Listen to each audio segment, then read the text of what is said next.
Jesus' mission on earth was not just to teach and heal people. He came to do what the sacrificial system only hinted at for centuries. He came to deal with the problem of sin, evil, and darkness once and for all. Jesus willingly set his face toward the cross. Betrayed by one of his own disciples, arrested by religious leaders, and condemned under Roman authority, Jesus was nailed to the cross. As he hung on the cross, he carried the weight of humanity's sin and shame. His blood became the final sacrifice, accomplishing what the animal blood never could. His body was in the tomb for 3 days, but on the third day, everything changed when Jesus rose from the dead. He conquered sin, shame, death, and all the darkness of evilness, once and for all. Jesus' resurrection was a victory over what was promised in the Garden of Eden, the crushing of serpent's head.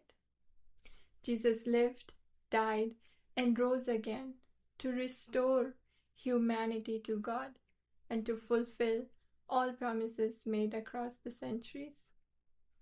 This is the story of Jesus Christ being arrested.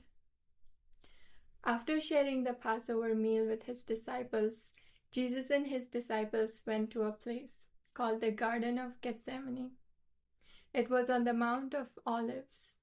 When they reached there, Jesus said to them, "Sit here and pray so you don't fall into sin when you're tempted. I will go over there and pray." Peter, James, and John went with Jesus a little farther, and Jesus started to become deeply sad and troubled. So Jesus said to them, "My soul has overcome with deep sadness to the point of death. Stay here and keep watch with me." Then Jesus went a little farther. He fell on the ground and prayed, "My Father, if it is possible, take this cup of suffering away from me, but not as I will, but as you will." Jesus' sadness was so deep, and he was so deeply troubled, that his sweat fell on the ground like drops of blood. Then Jesus returned to his disciples and found them sleeping. So he said to them, "Couldn't you men keep watch for 1 hour? The hour is near. Watch and pray, so you don't fall into temptation. For the spirit is willing, but the body is weak." Then Jesus went away a second time and prayed, "Abba, Father, for you all things are possible. Take this cup away from me, but not as I will, but as you will." Then Jesus came back and found his disciples sleeping once again. So he left, went away, and prayed the same prayer a third time. Once again, when he came back, he found his disciples sleeping. So he said to them, "Are you still sleeping and resting?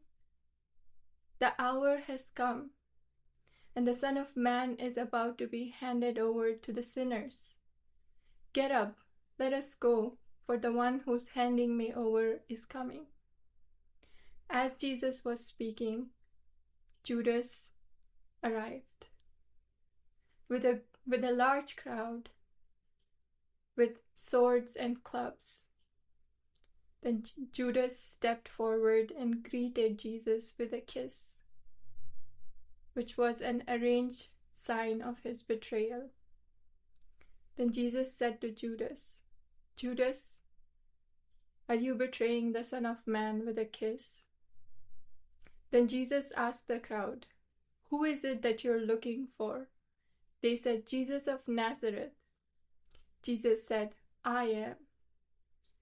The crowd drew back and fell to the ground at his word. Then Jesus asked them a second time, "Who is it that you're seeking?" And they said, "Jesus of Nazareth." Jesus said, "I told you, I am. If you're looking for me, let these men go." At this moment, Peter drew out his sword and attacked and struck the servant of the high priest and cut off his ear.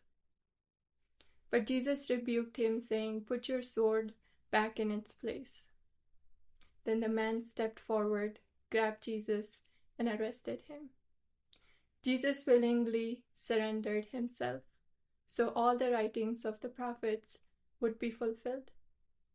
So Jesus was arrested, and all his disciples left him and ran away. May the Lord honor the telling of his word.